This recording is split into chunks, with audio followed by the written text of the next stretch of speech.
Importante man ang katekises. Importante kayo tungod kay ang yawa pwede niyang atakihon ang tao tungod kay ang tao kulang sa kahibalo.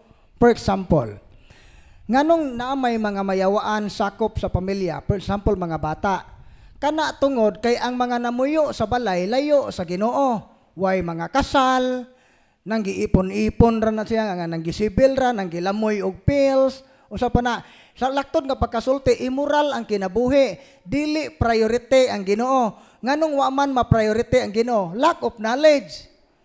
So kini di ang kakulang sa kahibalo, mo resulta na siya sa kakulang o kahuyang sa pagtuo.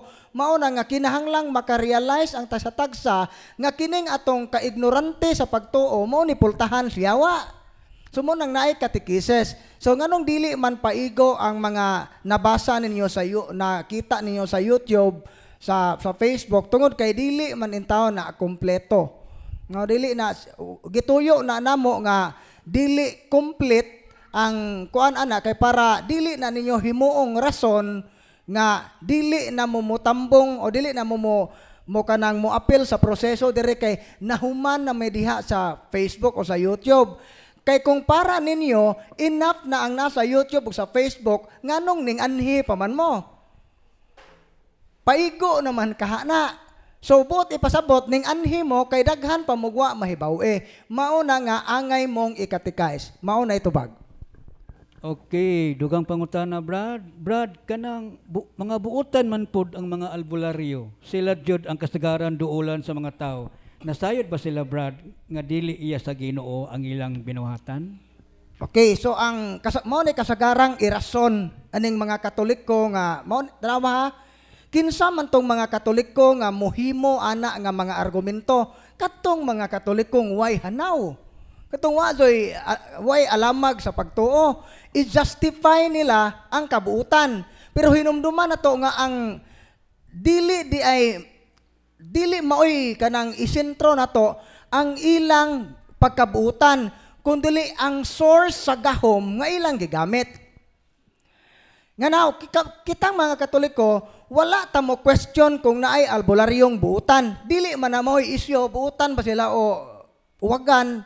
Kaya naman po yung mga albularyo nga daghan may mga kaso dire nga gipabuntisan sa albularyo, mga kasong gibirahan sa albularyo kay matud pa og di ka mosugot. Patjon ka na ho, hatagan ka na og sakit. So mao na nga naay mga albularyong ingunana gyud. Puna po yung mga albularyong buutan pero dili na mo'y isyo. Ang pangutana karon disagikan ang gahom sa mga albularyo. Ang tubag kay dili managikan sa Ginoo. Kay dili gikan sa Ginoo mao na nga gikondenar siya sa simbahan. For example, si Bro Leo nangayog tubig. Niya ako naluoy ko ni Bro Leo. Ang akong intensyon nga naluoy man ko niya kay buutan man ko na ako mayong intensyon nga tagaan ako siya tubig, pero ang tubig nga akong gihatag niya hugaw gikan sa kanal o naay hukaw nga galutaw katong tubig nga akong magpulos ba ang akong pagkabuutan nga di siya madaot? Dili nganong madaot man si Bro Leo tungod kay bisan tod og tinarong ang akong intensyon sa paghatag og tubig. Ang maong tubig hugaw mao tong nadaot siya tungod sa hugaw nga tubig. Maura pod na sa mga albularyo bisan tuod buutan sila pero kay ang ilang gahom gikan sa demonyo mao na nga maghatag yun na grabing kadaot nato kung magpatambaw ta nila. Mao nay rason ayaw na mo kalalis og buutan sila kay di na moy isyo ang gahom nga ilang nahuptan disagikan. Mao nay atong fokusan diha. Kay gikan sa demonyo hinumduman nato nga ang demonyo og muhatag og kaayuhan ang bugti ni ana kalag. Mao na posibleng naayo ka sa imong kurikong, naayo ka sa imong sakit, pero naa nay daotang epekto sa imong kalag sa umaabot nga panahon. Ang last nga pangutana, bro, nahibaw ba ang mga albularyo nga gikan sa yawa ang ilang gahom? Posible nga nay uban nga nakahibaw, labi na ning mga mamamarang, kining mga gagamit og black magic. Naapoy uban nga ana ra sila mahibaw kung hapit na sila mamatay. Kay ang yawa mo reveal man, torturon man sila sa yawa nga naghatag nila gahom nga kanang imong abilidad ipasa na sa imong mga anak, ipasa na kay ug di na nimo ipasa torturon kanamo. So mao na nga naiuban nga ana ra sila makahibaw kung hapit na sila mamatay. Mao na itubag.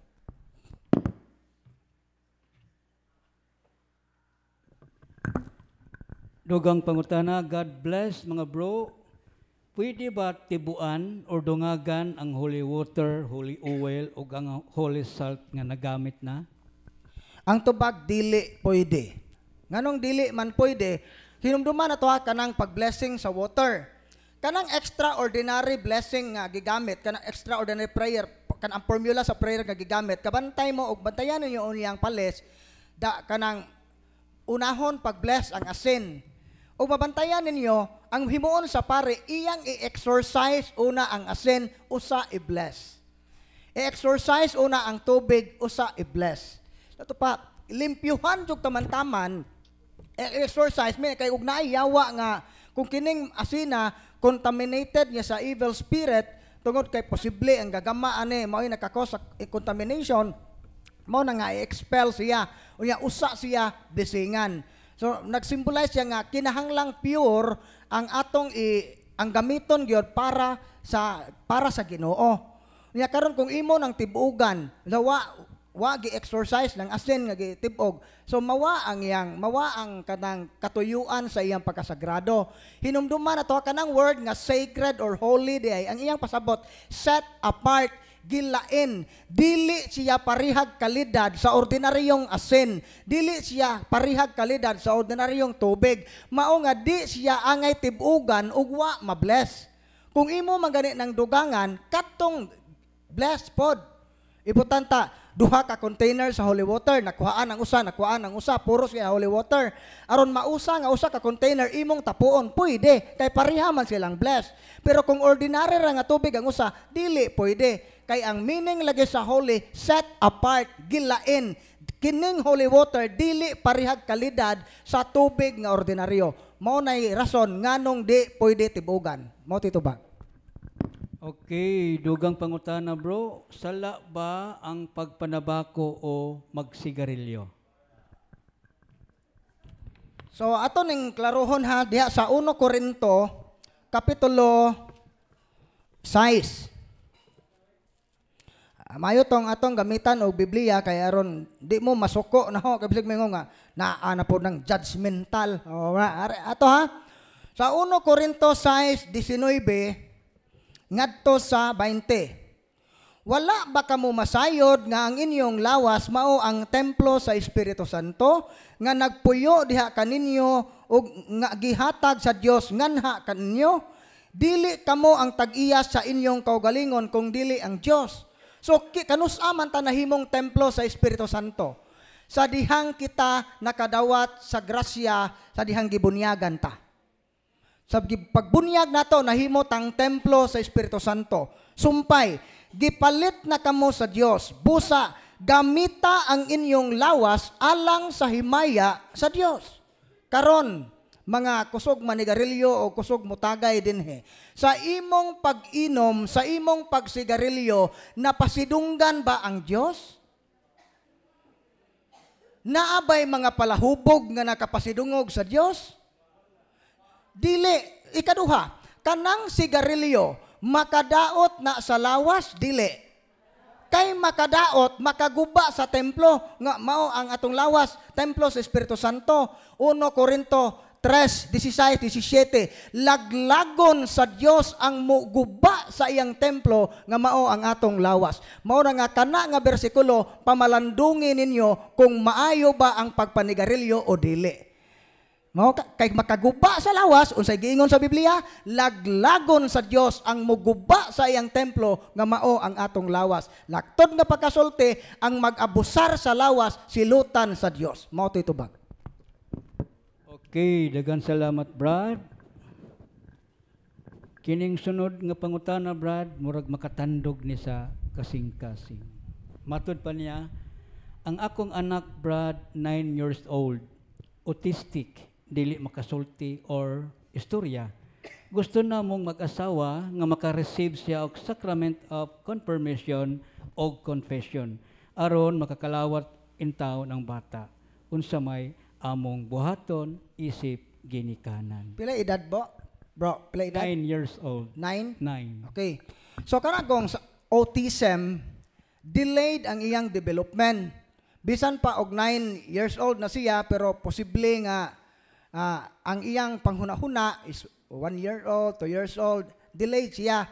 Tungod na kay naaman siya diferensya gyud ang autism. So karon ang importante ana nga nabunyagan gyud siya. Unya kung matawag na to nga inosente gyud siya, nga matawag gyud to nga diwa ta siya wa ma-develop ang iyang hunahuna. So dili gyud ta makahukom ana nga ang maong bata na nakahimo og actual sin, labi na mortal sin. Kay ang makapamortal sa sala kinahanglang full ang imong knowledge. Unya dili man full ang iyang salabutan kay wa man siya kahibaw og sa banang butanga. So mao na nga ang grasya nga iyang nadawat sa bunyag ma-preserve yun niya. Kay ang makapawa sa maong grasya mortal sin raman. Unya kanang mga autistic kay incapable man nga makasaog mortal sin. Gawas tingali kung ma-develop na ang iyang utok sa umaabot nga bisan og 20 na siya pero ang iyang pangunahuna is mura nagnaana sa age of reason. So anang dapita posible na siya nga makasa. Pero kanang ingon ana, so mas maayo tingali nga ako lang yung ikatambag, isulti na ninyo sa pare unsay sitwasyon para ma-analyze sa pare kung bisag siyam na siya katuig na i-check na siya kung sa iyang level sa iyang panghunahuna karon ning sibo ba sa iyang edad o manghod kayo. Kay kung makita gyud nga wa mo tukma sa iyang edad, di gyud siya makasa. So mao na nga pero og kumpirma kung naay confirmation sa iyong parokya o di ba pwede mo mudong sa diocese para pakumpirmahan ang iyong bata, inyo ng effort. Kamo ang mangitag paagi nga makumpirmahan ang bata. Duol mo sa inyong pare, pwede mo manguta, Father, unsa may schedule sa diocese nga pagpakumpirma sa obispo, pwede mo special nga kumpirma. Og napoy kumpirma nga kanang tapuon tanan sa parokya, pwede niyo na i-appeal. Pero about sa confession, isulti sa ninyo sa pare kay para ma-check sa pare kung ang kanang iyang naba siya sa sitwasyon karon nga naa siya sa age of reason. Pero akong tan-aw na kay 9 years old pa siya, late yun ang iyang development, wala pa yun na siya salang mortal. Mao na nga ayaw mo kaguol kung pananglit dili pa siya makakumpisal. Labi na og maglisod siya istorya. Unsa man magkumpisal anan di man ka istorya. Unsa man pagsugid nga di man ka istorya. Siguro lang nang kumpirma. Mao na ito bag. Okay, dugang pangutana Brad. Unsaon pag-break sa cell nga gilubong sa tambalan sa among balay? Gilubong bro, nya unsa kuno nga breaking seals ang Seals? seals. Seal. Breaking seal. Okay. Break sa seal. Unsaon na siya una gyud mangumpisal mo. Well, ang pinaka the best yun nga pagbugto sa gahom sa yawa, ang paghinulsol o pagdawat sa sakramento sa kumpisal. Namo to na itimanan to ha. Parehar ko na naay habak. Imo di na kaganahan sa habak kay imo nang gisalikway. Nga imo ra nang gilabay o gisunog, wa na nimo ikumpisal. Unya kay ang sa kay di man na ma-expire. Mo bitaw na nga uban nga labi naglamoy mog pills, parihara na sanang naglamoy og pills, dugay naman to Brad.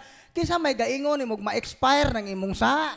Bisan pagdugay na to kung wa pa na nimo makumpisal sukad-sukad, di gyud na ma-expire, magpabilin na siya nga sa. Mo kinahanglang mugo mo receive ka sa sacraments of confession.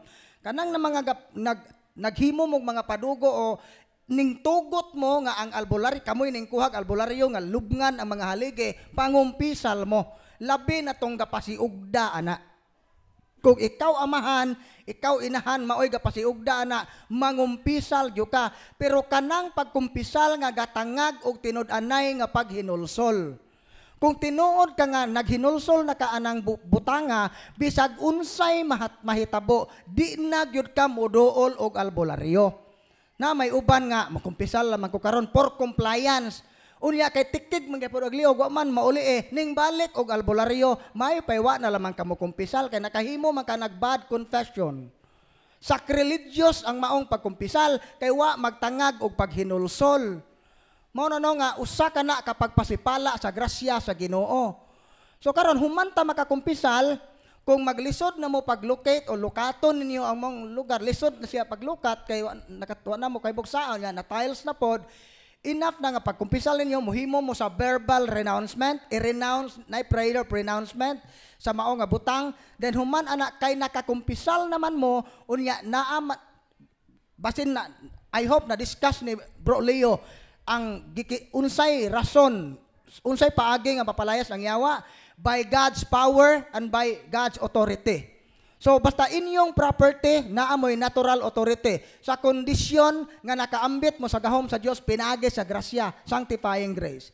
Nganong mangumpisal kay aron makaambit ta sa gahom sa Ginoo ug ang gahom sa Ginoo mo palaya sa yawa. Basta inyong property naamoy natural authority kamo ang magdeliveran sa inyong bay. Sa kondisyon nga natong confession, renouncement, gamita ang prayer for deliverance. Mao na ito bag sa pangutan.